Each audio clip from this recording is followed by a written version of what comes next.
Hello, good morning students. आज अभी हम लोग कैपेसिटर्स जो चैप्टर कर रहे थे उसी को आगे बढ़ाएंगे।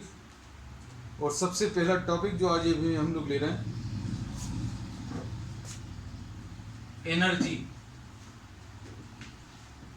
Stored in a capacitor.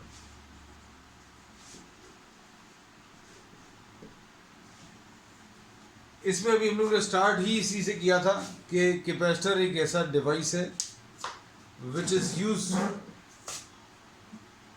To store charges, या this is a device which is used to store electrical energy. और इसको अभी हम लोगों ने कंपेयर किया था, किससे कंपेयर किया था? कैपेसिटर को हमने टैंक से कंपेयर किया था। टैंक की जो कैपेसिटी है,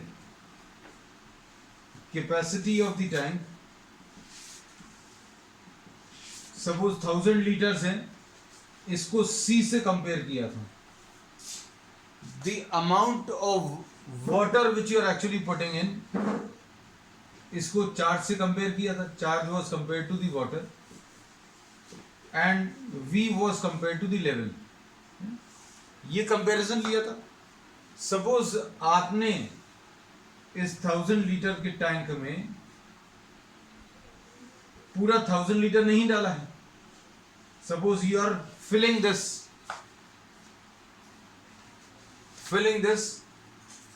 टू 750 लीटर्स। प्रोसेस अच्छे समझना, क्योंकि अभी हम यहां पर बता देंगे जो एग्जाम्पल, वो आप कॉन्सेप्चुअली इससे रिलेट कर पाओगे। 750 लीटर्स ऑफ वाटर अगर आपको इसमें देना है तो फिलिंग के प्रोसेस में पूरे समय क्या होगा, इसका पानी का जो लेवल है वो चेंज होता जाएगा। At every stage of charging V changes. हर एक स्टेज पर V की वैल्यू चेंज होगी, क्योंकि ये अभी हम लोग पढ़ ही चुके हैं कि चार्ज अगर आप चेंज करोगे तो V चेंज होगा। चार्ज अगर आपने चेंज कर दिया, पानी का अमाउंट अगर आपने चेंज किया तो लेवल चेंज होगा। अब इसमें प्रॉब्लम क्या है? तो अभी हम लोगों को ये मालूम है कि potential will be equal to Q divided by C। इसमें ये भी चेंज हो रहा है और ये भी चेंज हो रहा है। क्या क्या चीज चेंज हो रही है? चार्ज भी चेंज हो रहा है, पोटेंशियल भी चेंज हो रहा है। और अब हम लोगों को अगर एनर्जी निकालनी है तो energy will be defined in terms of work, और वर्क अगर आपको निकालना तो this is equal to V into charge. ये पोटेंशियल की डेफिनेशन है। तो अब हम लोग इसमें ये बोलेंगे कि आप अगर V को चेंज कर रहे हैं, लगातार V की वैल्यू चेंज हो रही है, जैसे जैसे आप चार्ज प्लेस करते जा रहे हो वैसे वैसे पोटेंशियल की वैल्यू भी चेंज हो रही है। तो भाई कौन सा वाला पोटेंशियल लेंगे तो हम लोगों को नहीं मालूम। तो जब भी कोई क्वांटिटी चेंज हो रही है तो उसका एक अप्रोच अभी हम लोगों को मैथमेटिक्स से मिला हुआ है। क्या कि भाई आप किसी भी एक स्टेज पर, ये फॉर्मूला लगा लो, V equal to Q upon C। अब आप क्या करो, add a small amount of charge dq। इसको पानी वाले एग्जांपल से समझो। जैसे मान लीजिए किसी भी स्टेज पर आपने इतना अमाउंट ऑफ वाटर है, देना कहां तक है? 750 लीटर्स तक देना है। जब इतना पानी है उस स्टेज पर लेवल कितना है वो निकाल लो, लेवल यानी कि पोटेंशियल निकाल लो। अब क्या करो, आप थोड़ा सा पानी, सपोज 1 स्पून आपने इसमें डाल दिया। थोड़ा सा पानी डालने में क्या होगा, थोड़ा सा पानी अगर आप डालोगे तो लेवल में कोई चेंज नहीं आएगा, ऐसा मान सकते हैं। तो अब हम लोगों ने क्या किया, we'll be adding a small amount of charge. We will be adding a small amount of charge, and the small amount of charge which is being added does not change the potential by a very large amount. So we can say that add a small charge dq, and for this small charge, small dq, V can be considered, ऐसा लिख लेना। चलो अच्छा हम लिख दे रहे हैं, V can be considered as constant. अब देखो, ये तो एनालॉजी वाला पार्ट खत्म हो गया, ताकि आपको ये अभी हमने सिर्फ इसलिए बताया था कि आपको कॉन्सेप्चुअली सारी चीज़ों को रिलेट कर पाए, है ना। तो अब हमने ये कह दिया कि suppose the capacitor is given a total charge Q.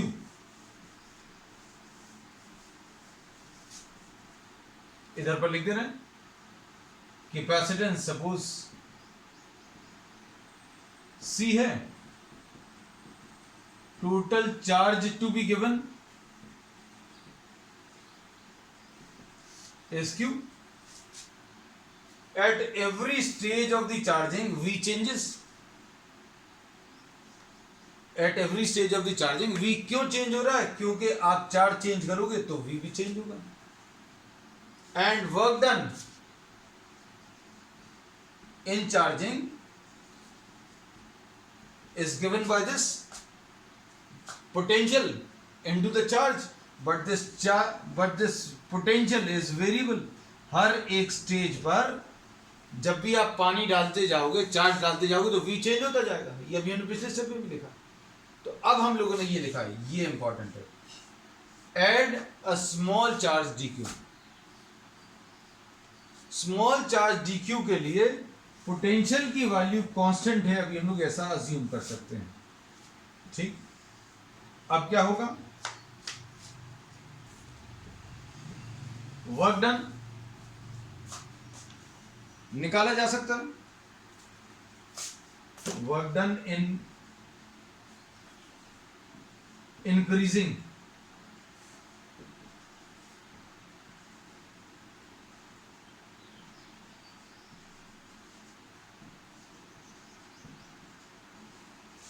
V into DQ ऐसा लिख सकते हैं। और ये जो वर्क अभी हम लोग करते हैं, that gets stored in the system in the form of energy, and this will be termed as the energy, the electrostatic energy stored in the capacitor। तो अभी आप टोटल वर्क निकाल लो। टोटल वर्क निकालने का तरीका dW ये है, V की वैल्यू Q अपॉन C रख दो। अब देखो, अब ये देखने में ऐसा लग रहा है कि अभी आप इसको आगे सॉल्व कर पाएंगे। ये याद रखना कि आपको टोटल चार्ज कितना देना है, total charge which is to be placed is capital Q। अब total work done to electrostatic energy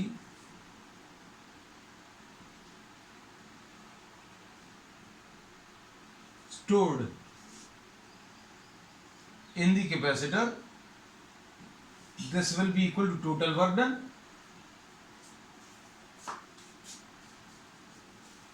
और अब इसके बाद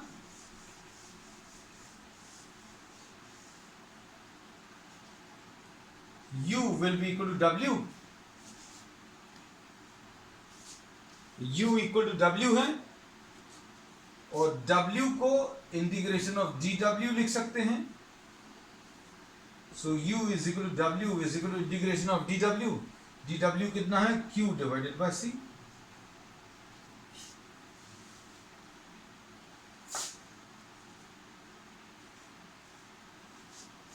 अब ये चार्ज कहां से कहां तक चेंज कर रहे हैं? Q की वैल्यू 0 से लेकर Q की वैल्यू कैपिटल Q तक। इंटीग्रेट कर लो, सिंप्लीफाई कर लो। अब इसमें 1 अपॉन C जो है बाहर आ जाएगा, Q dQ आ गया, और 0 से कैपिटल Q आ गया।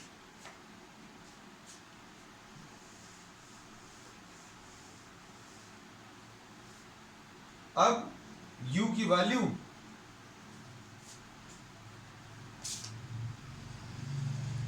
अब देखो, Q को अभी हम लोग क्या लिखेंगे?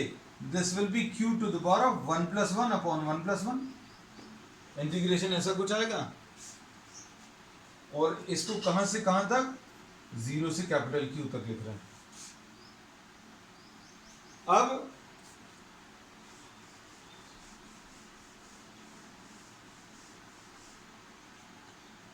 इसमें टोटल वर्क डन निकालने के लिए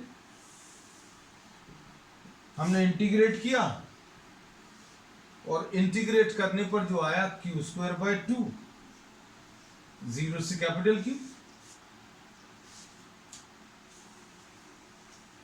Q to the power of 1 का integration, Q to the power of 1 plus 1 upon 1 plus 1, 0 से कैपिटल क्यू अगर रखें तो कितना आ जाएगा 1 अपॉन सी।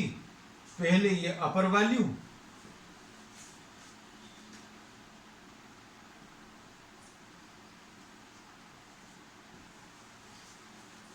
u की value Q square by 2c।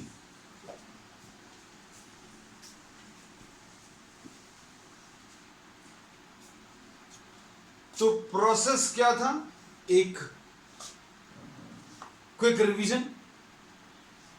हमने इसमें यह कहा था कि आपको इस कैपेसिटर को टोटल चार्ज क्यू देना है। टोटल चार्ज क्यू अगर आप दे रहे हैं तो ये हर समय चेंज हो रहा है। बस ये चीज काम की है कि भाई आप चार्ज देते जा रहे हो तो चार्ज की वैल्यू तो चेंज होगी। और चार्ज कहां से कहां तक चेंज हो रहा है, it changes from 0 to capital Q. तो अब हमने क्या किया, इसमें चार्जिंग प्रोसेस के दौरान बीच में कहीं पर क्यू चार्ज मान लिया। अब ये क्यू जो है, जो चेंज हो रहा है उसको अभी हमने क्यू मान लिया। मतलब क्यू की वैल्यू 0 से लेकर क्यू की वैल्यू कैपिटल क्यू तक चेंज हो रही है, ये पता चल गया। अब किसी भी स्टेज पर पोटेंशियल कैसे मिलेगा, क्यू बाय सी से मिलेगा। पोटेंशियल जब पता चल गया तब आपने क्या किया, थोड़ा सा चार्ज डाला, थोड़ा सा चार्ज और इंक्रीज किया। थोड़ा सा चार्ज क्यों लिया, क्योंकि अगर आप ज्यादा चार्ज डालेंगे तो पोटेंशियल चेंज हो जाएगा। लेकिन थोड़ा सा अगर चार्ज डालेंगे तो क्या होगा, हम लोग ये अज्यूम कर सकते हैं कि पोटेंशियल कांस्टेंट रहेगा। और वर्क अभी हम लोग कैसे निकाल लेंगे, वर्क मिल जाएगा v इंटू डी क्यू, ये पोटेंशियल की डेफिनेशन से। फिर इसमें क्या किया है, v की value q divided by c रख लिया और फिर टोटल वर्क निकालने के लिए आपने इस वर्क को इंटीग्रेट कर दिया। तो ये अभी हमने पूरा प्रोसेस फिर से रिपीट कर दिया ताकि आपको कॉन्सेप्चुअली क्लियर रहे कि क्या किया है। तो इसमें मेन चीज क्या है, मेन की पॉइंट ये है कि चार्जिंग प्रोसेस के दौरान बीच में कहीं पर चार्ज अज्यूम करो, उस चार्ज पर पोटेंशियल कितना आएगा वो कैलकुलेट करो। फिर ये पोटेंशियल कैलकुलेट करने के बाद place a small amount of charge. Small amount of charge क्यों रखेंगे, क्योंकि स्मॉल अमाउंट ऑफ चार्ज अगर आप डालोगे, मतलब जब आपने पानी भर रहे हैं टैंक में, पानी वाले एग्जांपल से कंपेयर करो, पानी भर रहे हैं जब आप टैंक में, तो किसी एक स्टेज पर अगर आपने 1 स्पून पानी डाल दिया तो लेवल चेंज नहीं होगा। 1 स्पून पानी से लेवल चेंज नहीं होगा, मतलब एक थोड़ा सा चार्ज डी क्यू डालने पर v यानी कि लेवल कांस्टेंट रहेगा, ऐसा मान सकते हैं। और उससे work v into D Q और फिर इंटीग्रेट करके टोटल वर्क आएगा, और टोटल वर्क यानी एनर्जी। तो एनर्जी का फॉर्मूला पता चल गया कि किसी कैपेसिटर में स्टोर्ड एनर्जी अगर आपको निकालनी है तो ये क्यू स्क्वायर बाय 2c मिलेगा।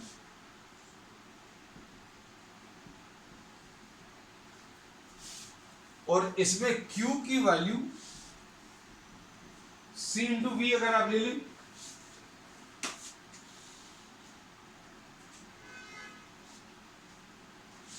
तो क्या आएगा,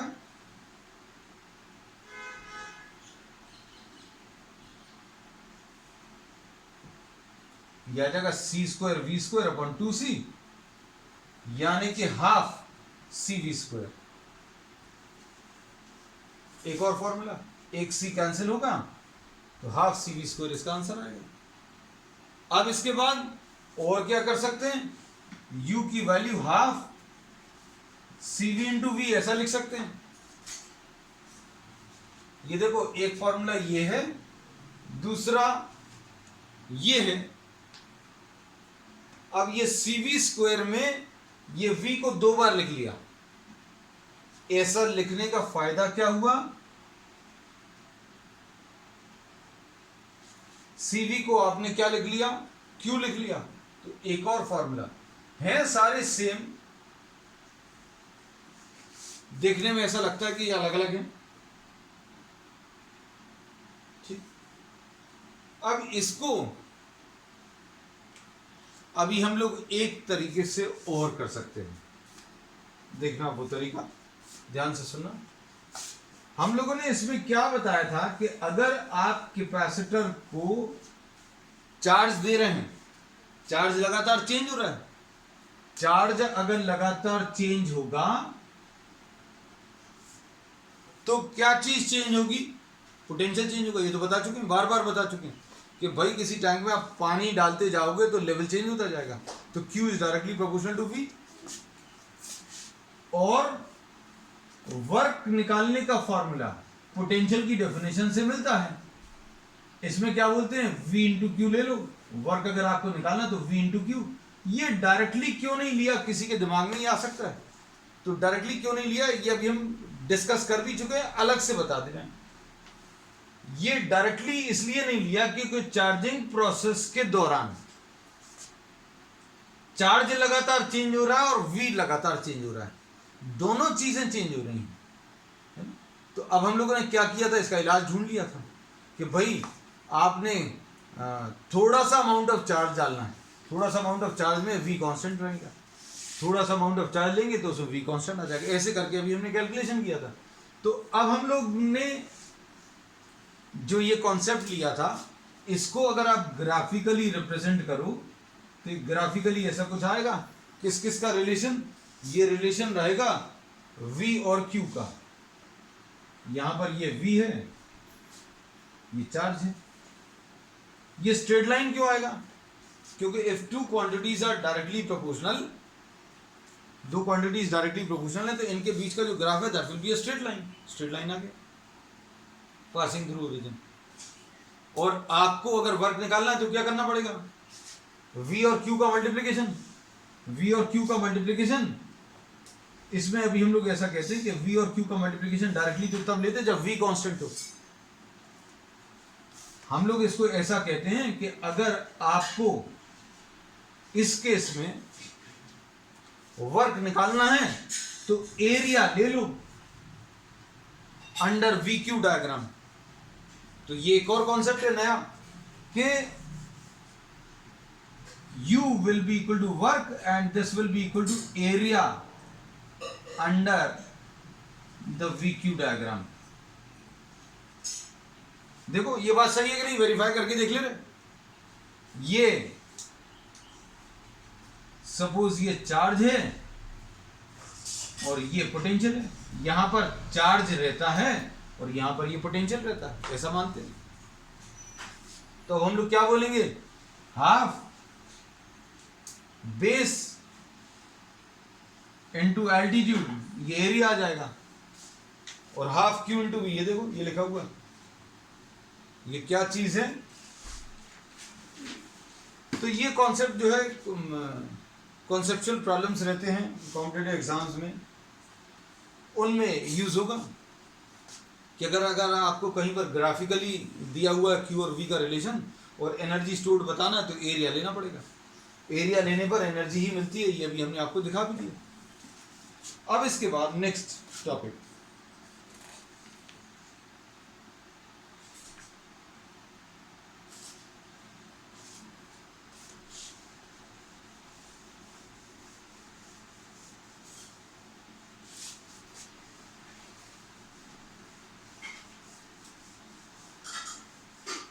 नेक्स्ट है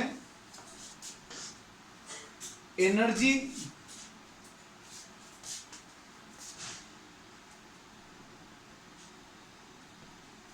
stored in combination of capacitors।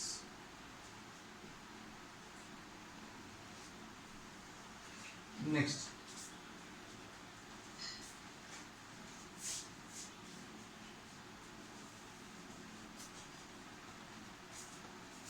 energy stored in combination of capacitors। Energy stored in combination of capacitors में सबसे पहला जो अभी हम लोग ले रहे हैं सीरीज कॉम्बिनेशन।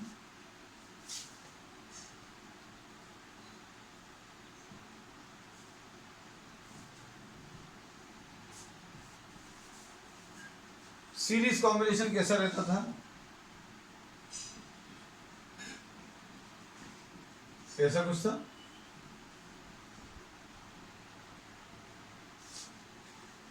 क्या रिजल्ट आया था वो डायरेक्टली लिख लें। 1/c will be equal to 1/c1 plus 1/c2 plus 1/c3 plus 1/c4, ऐसा कुछ रिजल्ट आया था।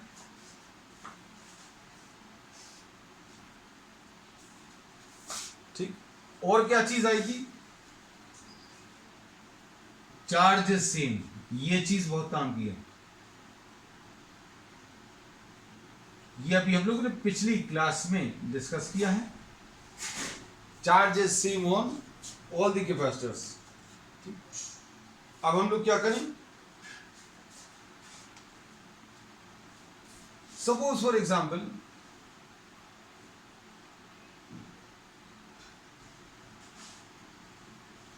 Energy stored in the combination अगर चाहिए तो U will be equal to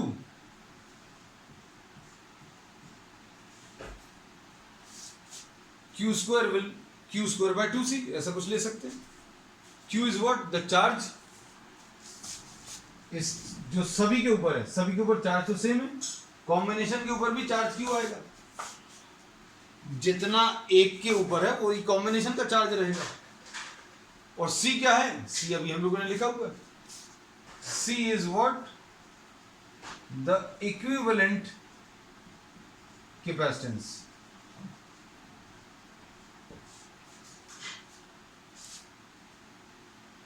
अब सुनना अच्छे से, इसमें Q स्क्वायर बाय 2 तो ये लिखा हुआ है, ये लिखा है 1/c, ऐसा लिख दिया। 1/c की वैल्यू लिख दो, Q square upon 2 1/c1 plus 1/c2,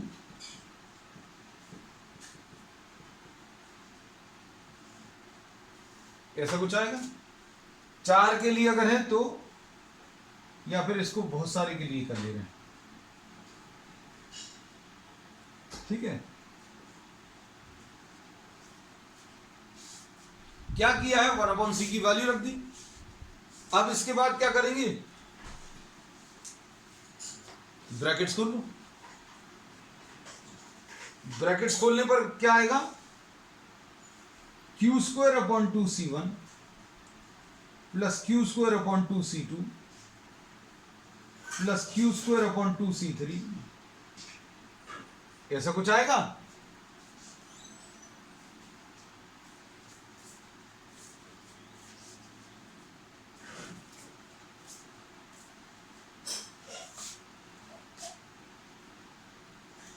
अब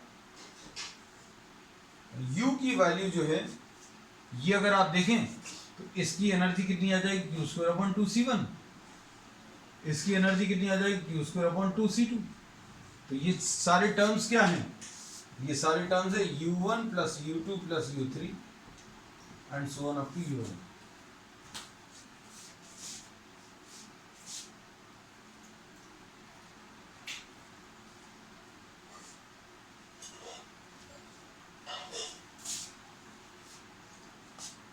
तो energy stored in the combination, energy stored in the combination will be found by adding all the energies. जितनी भी एनर्जीज हैं उन सभी को अगर आप ऐड करें तो total energy of the combination आ जाएगा। ठीक, अब इसके बाद नेक्स्ट टर्म अभी हम लोग ले रहे हैं, या नेक्स्ट टॉपिक जो ले रहे हैं वो parallel combination.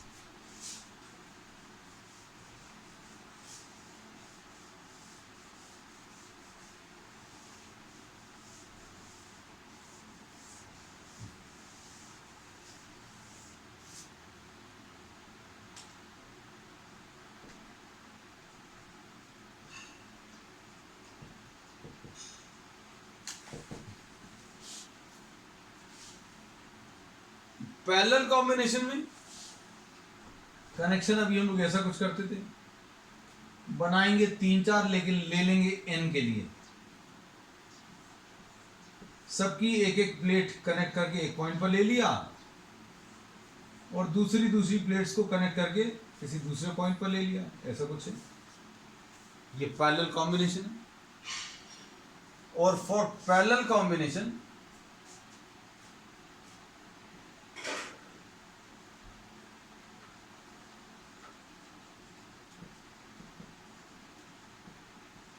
C is equal to C1 plus C2 plus C3, ऐसा कुछ आएगा। पैरेलल कॉम्बिनेशन में C is equal to C1 plus C2 plus C3 and so on up to Cn।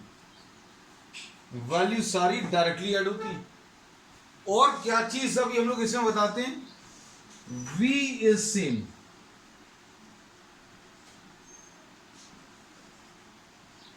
जैसे पिछले टॉपिक में क्या था, पिछले टॉपिक में चार्ज सेम रहता था सारे कैपेसिटर्स पर। यहां पर क्या चीज सेम रहेगी, सभी पर पोटेंशियल सेम होगा। अब क्या लिख सकते हैं,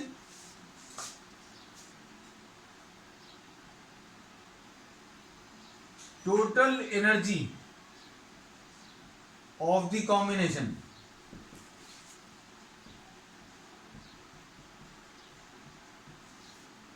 हाफ सी की स्क्वायर। सी क्या है, सी की वैल्यू मालूम है, अगर आप रख दो तो ये कितना आ जाएगा बेटा, C1 plus C2 plus C3 कहां तक, Cn तक, ऐसा कुछ आएगा। और सारे C अगर आप ऐड करोगे किसमें, ये पैरेलल कॉम्बिनेशन में सारे C ऐड होते, C will be equal to C1 plus C2 plus C3। अब इसके ब्रैकेट्स अगर आप ओपन करें तो half C1 V square plus half C2 V square C3 V square और हाफ Cn V स्क्वायर। अब देखो एक एक टर्म को,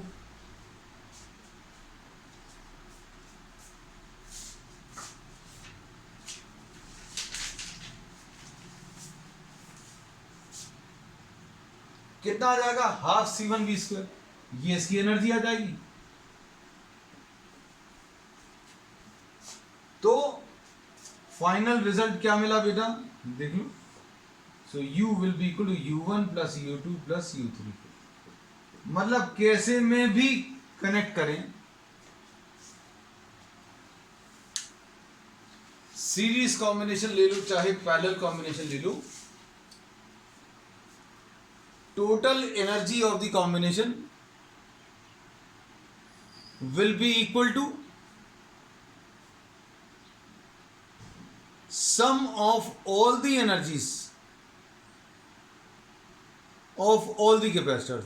जितने भी कैपेसिटर्स हैं उन सभी की एनर्जी ऐड करके आपको total energy of the combination मिल जाएगा। ठीक,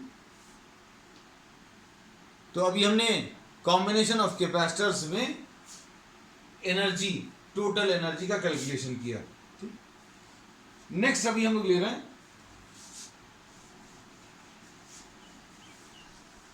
आज का जो पूरा लेक्चर है डेडिकेटेड टू एनर्जी है ना, energy of stored in a capacitor लिया, फिर energy stored in parallel combination, energy stored in series combination. अब हम लोग फिर से एनर्जी डेंसिटी। ठीक है, नेक्स्ट लिख लेना, energy density.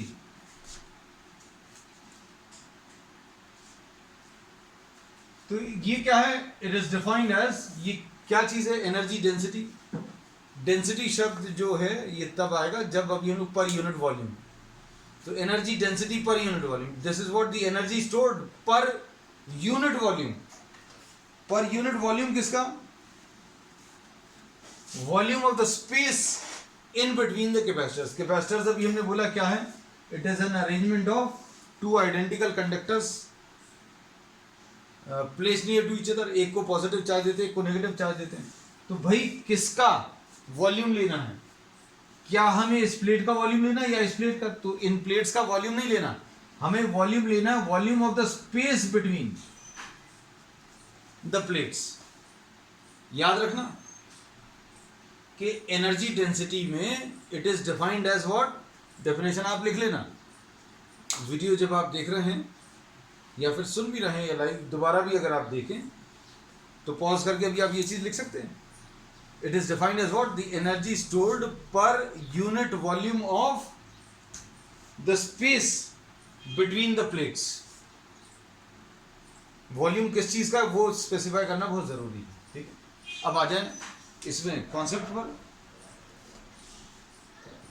Energy stored in a capacitor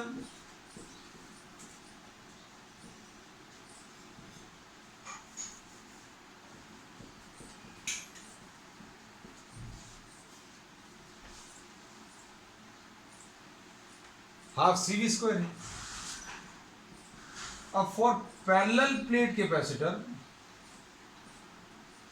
हम लोग ये डिराइव कर रहे हैं पैरेलल प्लेट कैपेसिटर के लिए। This in fact can be applied to any capacitor, लेकिन करना तो पड़ेगा, किसी एक के लिए करना पड़ेगा। So we are doing it for what, parallel plate capacitor.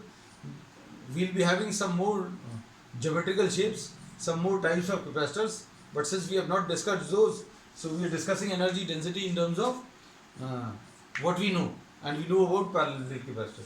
For a parallel plate capacitor, C की value epsilon 0 A by D ऐसा कुछ आएगा, लिख लेना।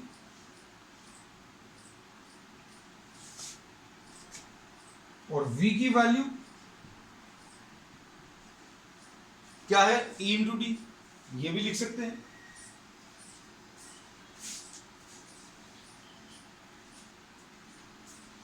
अब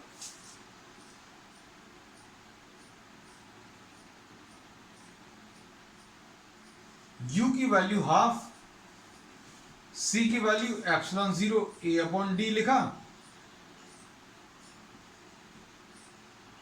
ये लिख लिया। तो V को क्या लिखा,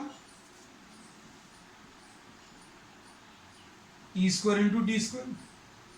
ये सारी वैल्यूज अभी हम लोग कहां पर रख रहे हैं, ये C की ये वाली वैल्यू इसमें सब्स्टिट्यूट की, V की ये वाली वैल्यू इसमें सब्स्टिट्यूट की, और ये एक्सप्रेशन यहां पर लिख दिया। दिख रहा है अच्छे से। तो अब क्या कैंसिल होगा, देखो बेटा, D और D कैंसिल हुआ, या क्या half epsilon 0 E square into ए इंटू डी। अब शायद ये दिख रहा होगा, ये क्या चीज लिखी हुई है। ए क्या है, एरिया है, area of each plate. D is what, the separation between the plates.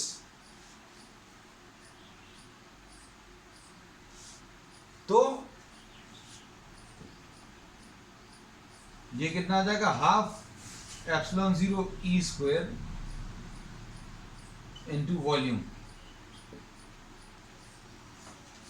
तो यहां पर लिख दे रहे हैं अभी हम लोग एनर्जी डेंसिटी को, अभी हम यहां पर लिख दे रहे हैं, इसको स्मॉल यू से रिप्रेजेंट करते हैं।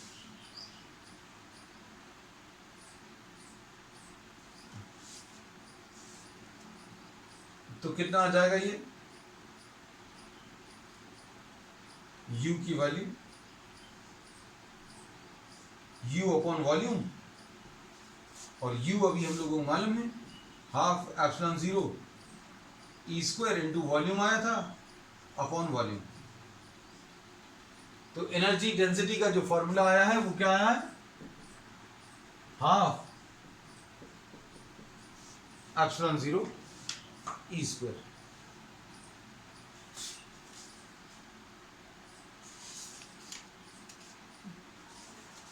अब इसमें कुछ पिछले सालों में कुछ ऐसे भी क्वेश्चंस आ जाते हैं इसको देखकर कि इसका डायमेंशनल फॉर्मूला निकालो। निकाल सकते हैं क्या, देखने में बहुत टफ लग रहा है। टफ है क्या, इसमें एनर्जी डेंसिटी जो है हाफ एप्सिलॉन 0 ई स्क्वायर है, तो एप्सिलॉन 0 के डायमेंशन ढूंढते हैं सब लोग। ई के, ई मतलब इलेक्ट्रिक फील्ड, इलेक्ट्रिक फील्ड कैसे ढूंढेंगे, तो इलेक्ट्रिक फील्ड कैसे ढूंढ लेते हैं, V डिवाइडेड बाय डी। और फिर V के ढूंढेंगे W डिवाइडेड बाय Q है। तो इस सब की जरूरत नहीं है हमारे हिसाब से। आप देखो, अगर आपको डायमेंशनल फार्मूला पूछा है energy density of a capacitor, energy density of a capacitor, ये 1 मार्क में अगर आया तो बहुत ज्यादा मेहनत करने की जरूरत नहीं है। आपको इसकी डेफिनेशन मालूम है, U क्या है, the energy stored per unit volume, है ना, एनर्जी पर यूनिट वॉल्यूम है। तो एनर्जी का आपको मालूम है, एनर्जी का क्या है, ml² T-2, ऐसा कुछ है। और वॉल्यूम का क्या है, L³ है। तो आपको इसमें ये सब कुछ करने की जरूरत नहीं है कि ε0 के निकाल रहे हैं आप डायमेंशनल फॉर्मूला, उससे भी आएगा। मतलब ये मत सोचना कि भाई वैसा नहीं करना, वैसा नहीं कर सकते, वैसा कर सकते हैं, लेकिन आपको टाइम अगर बचाना है तो आप डेफिनेशन पर जाओ, डेफिनेशन के हिसाब से this will B ml-1 T-2। तो ठीक है बच्चों, इस चीज पर ध्यान रखना, प्रेजेंस ऑफ माइंड जरूर रहना चाहिए उस समय पर, कि आप क्या चीज कर रहे हैं, क्या कैलकुलेट कर रहे हैं, फॉर्मूला देखकर सब कुछ नहीं करना है। ठीक है, that's all for today, will continue with the same chapter on the next term, that's all.